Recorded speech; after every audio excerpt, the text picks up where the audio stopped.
ఆ తర్వాత అఘోరవదనం, శ్రీ అఘోరాయ నమః. ఇది దక్షిణం వైపు ఉంటుంది స్వామివారికి. అది అక్కడ ఉన్నటువంటి కళలు మళ్ళీ 8 కళలు చెప్తున్నారు. దేనికి ఎన్ని కళలు గుర్తున్నాయి కదా, పేర్లు రాసుకోకపోయినా విన్నా చాలండి, వాడికి అంత శక్తి ఉంది కనుక. ఇవి సృష్టిని నడిపే కళలు, ఇవన్నీ శివుని యొక్క సృష్టిని నడిపే కళలు. అవి 8 కళలు: మనోన్మని, అఘోర, మోహ, క్షుధ, నిద్ర, మృత్యు, మాయ, భయంకర.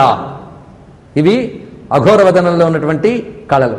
ఇవి కూడా సృష్టిని నడిపే కళలు. ఇప్పుడు మీరు వింటున్నవన్నీ సృష్టిని నడిపే రకరకాలైన శక్తులని స్పష్టమైపోతున్నాయి.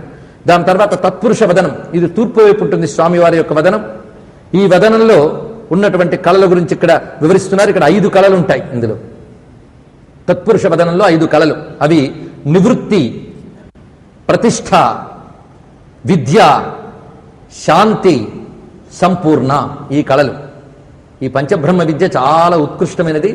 ఇదే పంచాక్షరి విద్యకు మూలం అండి. అది కూడా నమశివాయ అనే పంచాక్షరి విద్యకు కూడా ఇదే మూలం. ఇందులో చెప్పిన ఈ కళలన్నీ మళ్ళీ 5 అక్షరాలు ఉన్నాయి.